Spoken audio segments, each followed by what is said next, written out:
Everybody, welcome back to the Michele Crispo show. Today I'm here with the head coach of MMA Gold, Jim West. Jim, thanks for your time. Nice to see you and nice to have you here. Yes, of course. Thank you for having me, Michelle. How are you doing over there in Italy? I'm good. I'm positive to COVID-19, but hopefully this nonsense goes away soon, right? Here in Italy it's not a good situation, you know? Yeah. A lot of people, a lot of dead men. How is the situation over there regarding the COVID-19 and the current political situation? Oh, yeah. That's what we're under right now. The gym is closed or is still open? No, gym is open. I mean, whether they like it or not, we're open. But we haven't closed. We're not gonna close. And we have too many things going on. You know what I mean? This is our life. This is our freedom of what we do and what we want to do, and that's why we do what we do. There's no way that someone's going to come in and close us down. And we've been training ever since this stuff took place and started back in March, and we're still rolling through. Jim, how did your passion for MMA and combat sports in general start? Did you have a fighter career? No, so it's kind of funny. I was actually in law enforcement out of college when I was about 21, 22 when I got out of college, and I became a deputy. And when I was going through the academy, they were showing a little bit of jiu-jitsu techniques. And when I got out of the academy, I a lot of friends that were fighters at the time, and they kept bugging me, hey, you come train with us. So I started training with them, and in about 2004, I really, really dived in hard with all the different aspects of martial arts, especially jiu-jitsu, and that's my main background. And the rest is kind of history from there. I never fought. Unfortunately, I can't. I have some medical conditions that would that preclude me from ever getting cleared to do anything that are very serious. If I were to, I only have one kidney, and it doesn't function the greatest. So being in contact, it wouldn't be the best situation. So I've never was able to do that. So, but I was a little bit stubborn enough to where I'm like, you know what, I'm going to do jiu-jitsu at least, even though that's still dangerous for having one kidney and being the kidney that it is. Because obviously jiu-jitsu still is very contact oriented, and you can get slammed and those types of things. But I kind of made the decision way back that I was like, okay, I know I probably shouldn't be doing MMA and getting punched and kicked in the back and all that kind of stuff, but I got to do something. So that's what got me in jiu-jitsu, and I stayed with it, and I try to be as careful as I can. Jim, can you tell us about your team, the MMA Gold, and how it was born?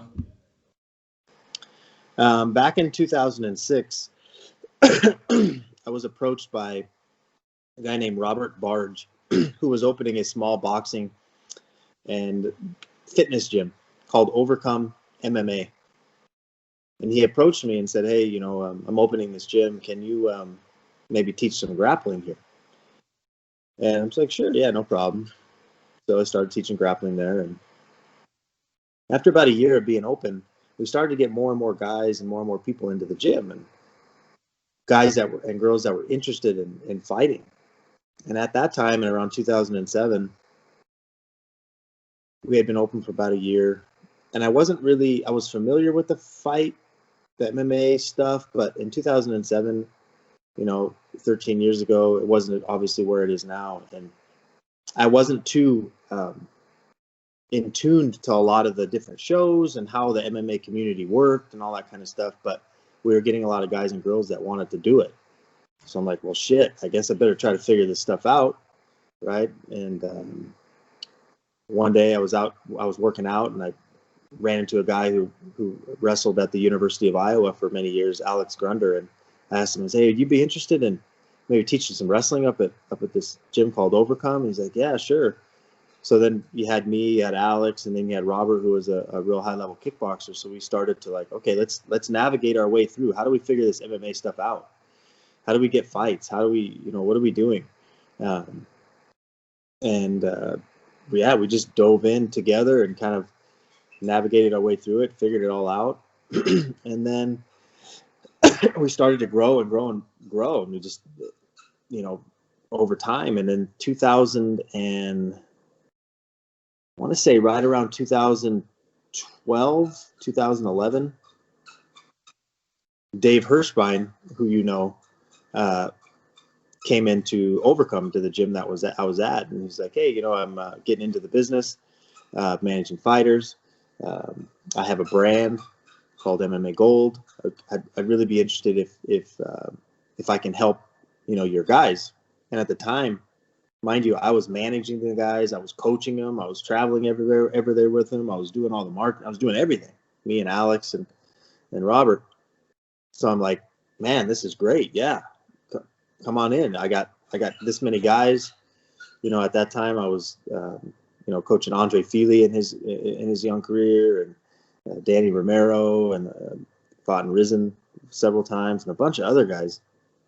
And so I said, yeah, absolutely, man. Take over, start managing all these guys. And then in 2013, Dave and I after about a year or so, we got real close, and the owner of Overcome was like, hey, I'm going to get out of the business. I'm going to sell my gym, etc. And I'm like, oh man. All right. So then we moved to Folsom MMA in 2013, and we changed over the name from Overcome to MMA Gold Fight Team. So it wasn't just a management firm at that point. It was a management and a fight team. And then in 2013, it just exploded.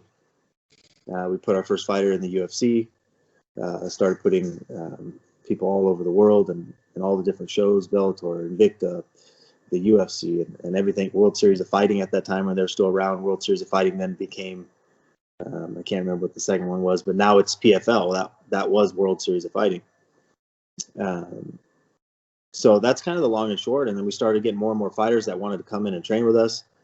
We started to build our coaching staff. Started to create a real big name in the United States, and then ultimately started to build our name across the globe. Not just, and that was a coupling effect based on all the athletes doing well, of course. Then other athletes coming into town realizing kind of what we offered, and the specialized training you can get, because we keep our team small and we have a lot of coaches. So when fighters come in, and our own fighters that are here all the time, they get a lot of one-on-one attention. So it's very unique in that way. You don't have a room of 50 people in it. You're just another body, and you're not really getting that attention. So we kind of pride ourselves on being able to have 7 different coaches in the gym at all times, in all aspects, and being able to really give individualized attention when it's needed, especially when you start having fights and things are becoming more higher level. So and yeah, now we're here where we are at in 2021. Jim, in your team there are a lot of important fighters like Aspen Led and Max Griffin. Can you tell us about them? Sure. They are both very different in their own ways, but very similar also, in work ethic, their drive, they know what they want, and they expect certain things, and there's no reason why they can't. They've earned that stuff. Very good human beings. Aspen's been with me since she was training with us since she was 17.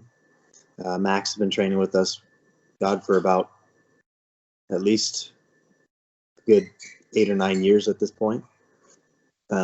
Max has a fight coming up, obviously March 20th in Vegas, against Kenan Song.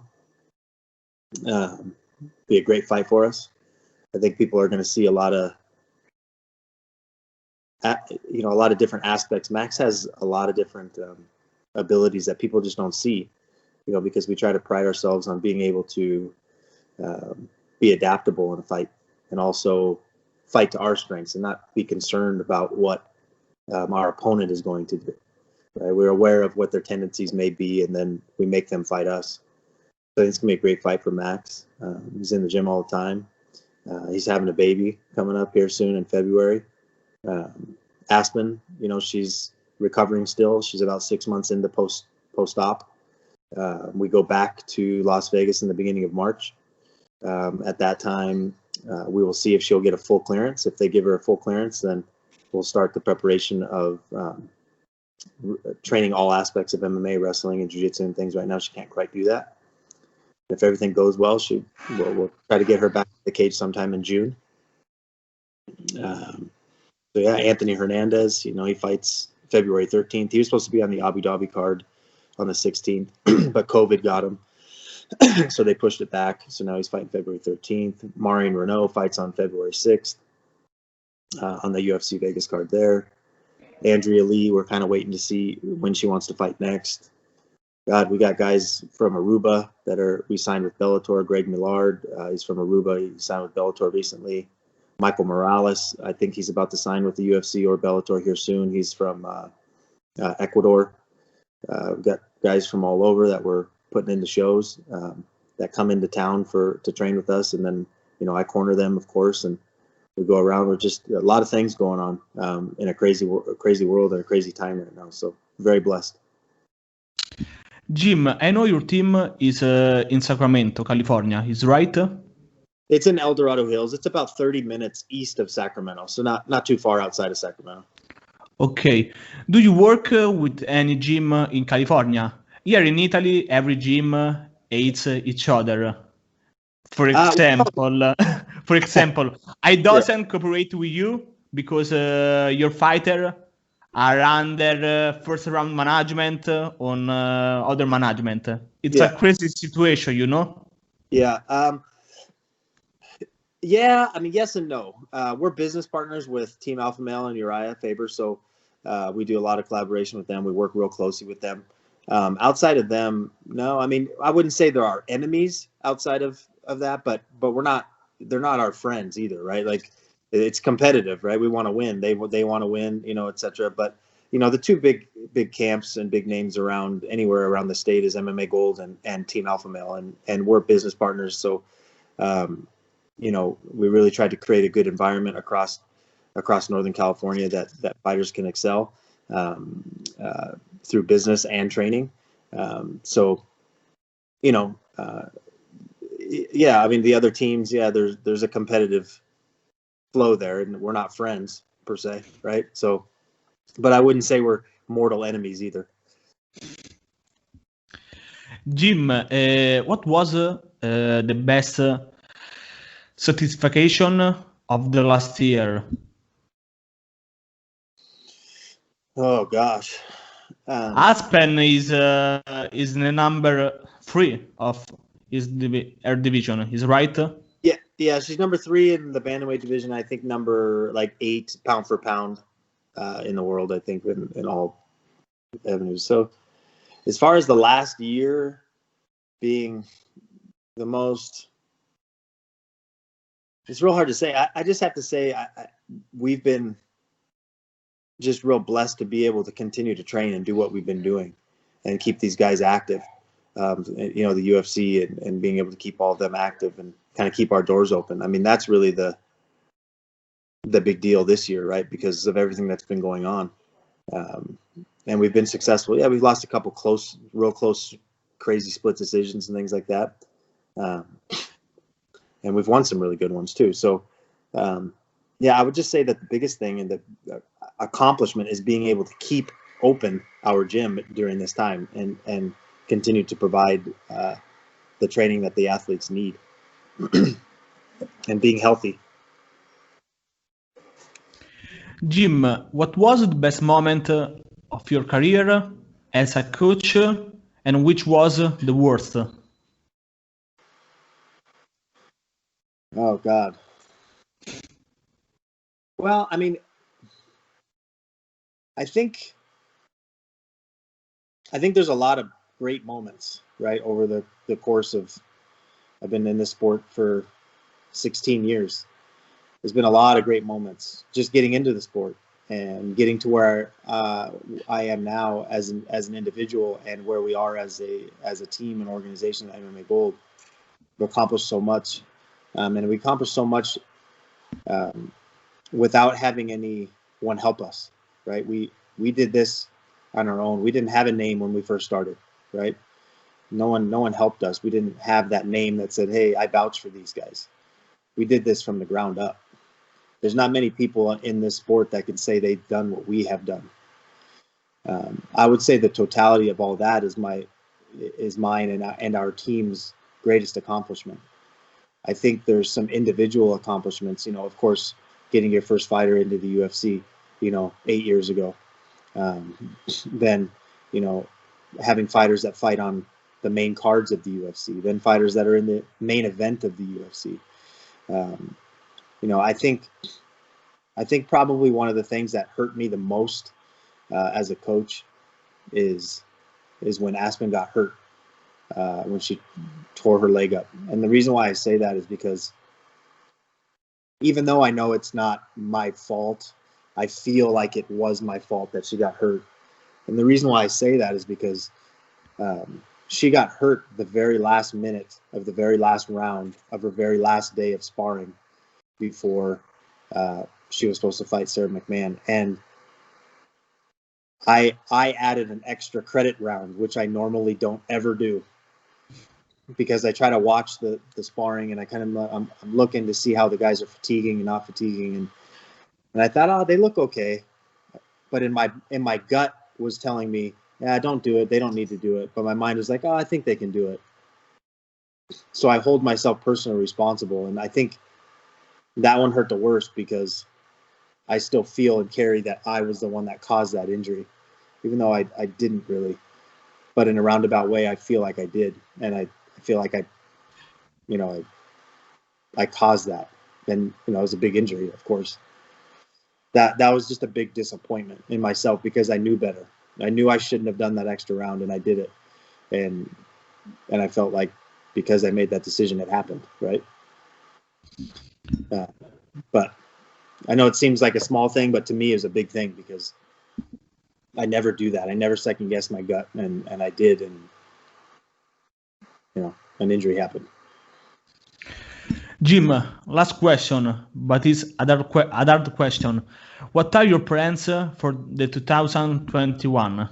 My plans as an individual, a coach, or as a team? Coach, yeah. The team.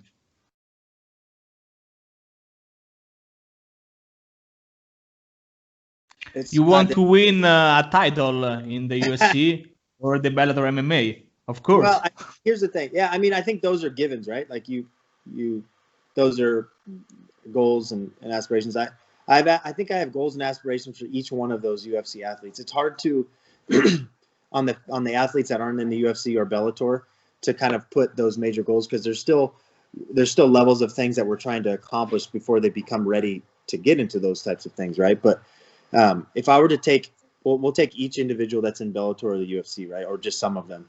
The goal for Max Griffin would be to get into the top 15, and I think we're going to do that after this next fight.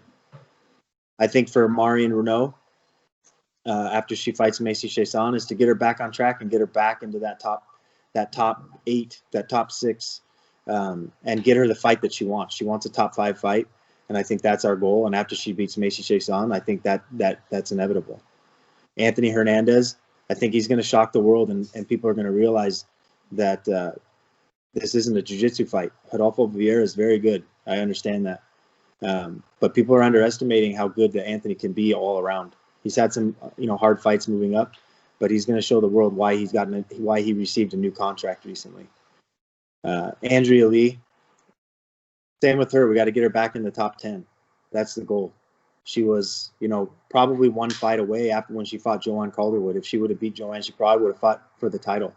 So got to get her back to that, and get her back into believing and knowing that she's one of the best fighters in the world. and with Aspen Ladd is getting her back in the cage and putting the entire bantamweight and featherweight division back on notice that there's a girl in those weight classes that can beat anyone on any given day, and we will come for the title at some point in 2021. Jim, thanks for your time. It was a pleasure to talk with you. Do you have something to say to the people who will watch this interview? Thank you for watching. Thank you for supporting Michele and his show. Watch for MMA Gold. Watch for fighters across the country and across the world to venture into the business and partnerships with MMA Gold that we can help. That's what we do. That's what we want to do. We're in this business to help everyone, not just our people, to bring other people into it, to ensure that other people benefit from the work that we've put in. That's what we're here for. We're excited for 2021 for everyone that's involved. Thanks for tuning into the show, and watch for MMA Gold fighters coming up starting February 6th. Thank you, Jim. See you the next time. All right, brother. Thank you.